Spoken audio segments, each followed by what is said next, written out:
Hello friends, কেমন আছো তোমরা সবাই? আশা করছি ভালো আছো। ভালো আছি কথাটা বলতে গিয়েও কেমন যেন লাগছে, জানি কেউ ভালো নেই। খুব বিচ্ছিরি বিচ্ছিরি একটা ওয়েদার, একটা পচা গরম, আমার একদম ভালো লাগছে।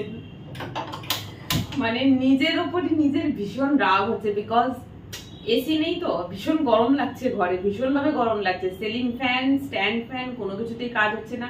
মানে গায়ে এত ঘাম হচ্ছে না, এই জায়গাগুলো চটচট চটচট করছে, মনে হচ্ছে যেন 10 দিন স্টার্ট করিনি, এমনই অবস্থা। সো যাই হোক, ভেবেছিলাম আজকে রাতে একটু রুটি বানিয়ে খাবো, বাট এই গরমে আর রুটি বানাতে ইচ্ছা করছে না। ভাতটা অ্যাকচুয়ালি রাত্রিবেলা করে এখন অ্যাভয়েড করার চেষ্টা করি, বাট ভালো কিছু তরকারি থাকলে, যেটা ভাত দিয়ে খাওয়ার তরকারি, যেমন ধরো মাছের তরকারিটা ভাত দিয়েই ভালো লাগে, বা এরকম টাইপের কিছু যেটা ভাতের সাথেই বেশি ভালো লাগবে, সেরকম কিছু সবজি থাকলে, তরকারি থাকলে আমি ভাত খেয়ে ফেলছি। আজকে ভেবেছিলাম ভাত খাবো না। আমি কদিন আগে বানিয়েছিলাম এঁচোড়ের শাহী কোরমা, ওটা না বেশ রুটি দিয়ে খেতে ভালো লাগছে, ভাবলাম আজকে রুটি দিয়ে ওটা খাবো। মানে এত গরম যে আমার রুটি বানাতে ইচ্ছা করছে না। তো ভাত সকালবেলা করেছিলাম, সকালে না মানে দুপুরবেলা ভাত রান্না করেছিলাম, তো আজকে ওই ভাতটাই খেয়ে নেবো, কিছু করার নেই। আর আমার বড্ড খিদে লেগেছে, আজকে বেরোইনি কোথাও, যদি বেরোতাম তাহলে রুটি বাইরে থেকে কিনে আনতে পারতাম। আজকে আর বেরোইনি, আর এই গরমে বেরোতে একদম ইচ্ছে করছে না। তো এই যে এঁচোড়ের তরকারি স্টোর করা ছিল, আমি এখন এটা গরম করতে রাখলাম। আমার এখানে মাইক্রোওভেন নেই, আর মাইক্রোওভেন নেই বলে আমাকে খাবার এইভাবে গরম করতে হয়, যেভাবে দেখালাম। কড়াইতে জল দিয়েছি, জলটা গরম হলে, জলটা যখন ফুটবে, ওই গরম জলের ইয়েতে তরকারিটা গরম হয়ে যাবে। তো মোটামুটি এইভাবেই আমি এখানে খাবার গরম করি, তোমরা জানোই। এটা এখন গরম হতে খানিকক্ষণ সময় লাগবে। আমি জানলাটা বন্ধ করে দিলাম, কারণ ওই দিক থেকে প্রচুর হাওয়া আসে, এসে গ্যাসটাই বন্ধ হয়ে যেত। জোরটা আমি একটুখানি কমিয়ে দিলাম, ব্যাস এই খাবো। আর এই যে এখানে ভাত রয়েছে, একবারে বেশি করে ভাত বানিয়েছি, আমার আগামী 2-3 দিন চলে যাবে, গরম করে করে খাবো। তো ভাতটা বের করবো, আগে তরকারিটা গরম হয়ে যাক, তারপরে ভাতটা নেবো। আর বাকি যা ভাত বাঁচবে সব ফ্রিজে স্টোর হয়ে যাবে, আগামী 2 দিন মতন আমার চলে যাবে।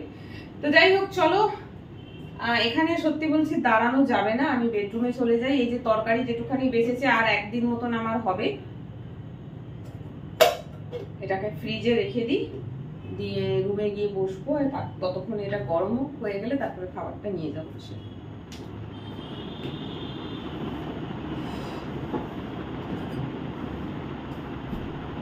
আজ তো সানডে, দাঁড়াও 1 মিনিট।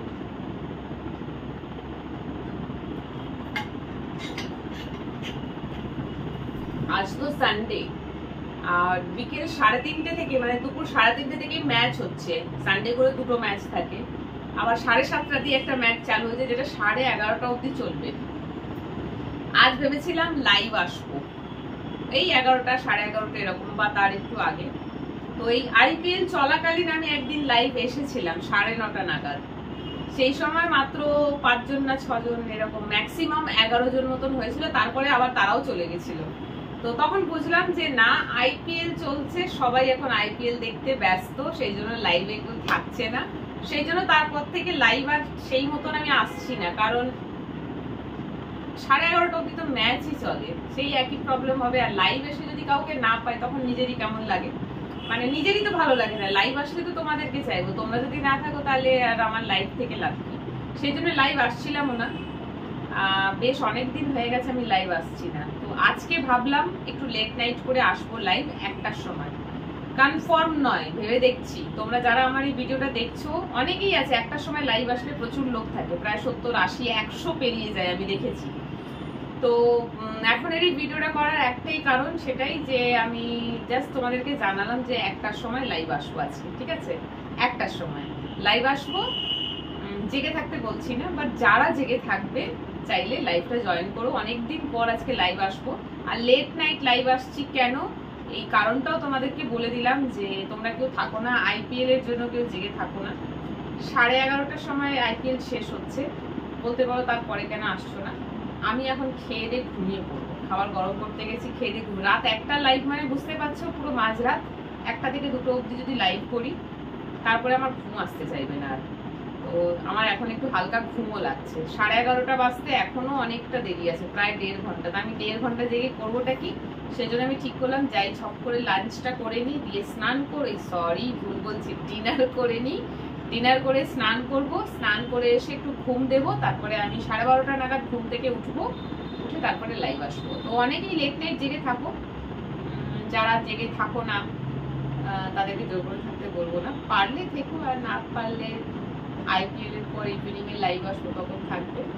তো যাই হোক, ছোট্ট করে একটা গুড নাইট ব্লগ বানালাম তোমাদের জন্য। খাবারটা গরম করতে রেখেছি, খাবো, খেয়ে আগে স্নান করবো, কারণ রাতে স্নান না করলে আমার ঘুম আসবে না, পুরো গা হাত পা ঘামে না চটচট করছে। এই দেখো আজকে এই স্ট্যান্ড ফ্যানটাকে পরিষ্কার করে নিয়ে এসেছি, রাত্রিবেলা ওই ফ্যানটা বন্ধ করবো, করে এইটাকে একদম মুখের কাছে চালিয়ে নিয়ে শোবো, কারণ সত্যি বলছি প্রচন্ড গরম লাগছে, ঘরের মধ্যে থাকতে পারছি না। একবার ভাবলাম ছাদে যাই, কিন্তু গ্রাউন্ড ফ্লোরে আমি থাকি, ছাদ হচ্ছে 6th ফ্লোর, বাপরে এত উঁচুতে কে উঠে ছাদে হাওয়া খাওয়ার জন্য, তাও আবার একা, কেউ নেই। সঙ্গে যদি কেউ থাকতো তাহলে চলো দুজনে গেলাম, মাদুর বিছিয়ে ছাদে গিয়ে একটু শুলাম, বসলাম, গল্প করলাম, ভালো লাগে। একা একা ছাদে কি করবো গিয়ে, যার ছাদ হচ্ছে পুরো অন্ধকার, বাপরে আমার নিজেরই খুব ভয় লাগে, অন্ধকারে ভূতের ভয় লাগে এখনো। তো যাই হোক, চলো ছোট্ট করে একটা গুড নাইট ব্লগ বানালাম, তোমাদেরকে বলে দিলাম যে রাত্রিবেলা আজকে 1টার সময় লাইভ আসছি, যে পারবে থাকবে। তো চলো আজকে এই অবধি, সবাই ভালো থেকো, সুস্থ থেকো। প্রচন্ড গরম পড়ে গেছে, মানে এখন ম্যাক্সিমাম টেম্পারেচার 41, শুনছি মে মাসে নাকি হাইয়েস্ট 44-45 যাবে, আমি জানি না কি অবস্থা হবে। তো বেশি করে জল খাও, যতটা পারবে দুপুরবেলা বাইরে কম বেরাও, খুব এমার্জেন্সি না হলে দুপুরবেলা বাড়ির বাইরে একদম বেরিও না, সন্ধ্যাবেলা বেরিও যদি সে এমন কোনো কাজ না থাকে। সত্যি বলছি, আমরা এই সারাদিন রোদে ঘুরে ঘুরে বাইরে কাজ করি, তো ডিফারেন্ট প্লেসে যেতে হয়, আমাদের যে কি কষ্ট হয় সেটা তোমরা যারা বাড়িতে থাকো তারা সত্যি বলছি বুঝবে না। বাড়িতে থাকো বা যারা ছাওয়ায় অফিসের মধ্যে এক জায়গায় বসে কাজ করো তারা ফিল করতে পারবে না সারাদিন যে কি কষ্ট হয়। বাইরে হাওয়া চলছে না, গরম হাওয়া, মানে লু বইছে বাইরে, হাওয়াটা যখন এসে গায়ে টাচ করছে না, স্কিন পুরো জ্বালিয়ে দিয়ে চলে যাচ্ছে, যে কি কষ্ট এটা বলে বোঝানো যাবে না যতক্ষণ না নিজেরা সেই পরিস্থিতিতে পড়বে। সেই জন্য বলছি যে এখন এই গরমের মধ্যে কারোর বাড়ি যাওয়া, শপিং যাওয়া, ঘুরতে যাওয়া একেবারে ক্যান্সেল করে দাও। গভর্নমেন্ট স্কুলগুলো সব অলরেডি গরমের ছুটি পড়ে গেছে, গরম এত বেড়ে গেছে সেজন্য পুরো গরমের ছুটি দিয়ে দিয়েছে, মানডে থেকে গরমের ছুটি পড়ে গেছে। তো যারা আমাদের মতন করো কাজ, ফিল্ডে ঘুরতে হয়, তাদের কিছু করার নেই, এই পাপি পেটের জন্য যতই গরম হোক না কেন আমাদেরকে রাস্তায় বেরোতে হবে কাজ করার জন্য।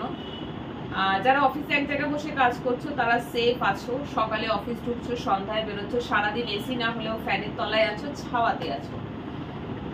হাউস ওয়াইফরা বাড়িতে আছো, বাচ্চারাও স্কুল ছুটি পড়ে গেছে, বাড়িতে আছে। আর বাদ বাকি হলো খুব এমার্জেন্সি না হলে কেউ কোথাও দুপুরবেলা বেরিও না, বিকেলের পর বেরিও, রোদটা কমে গেলে, তখনও গরম বাট রোদের তাপটা পাবে না।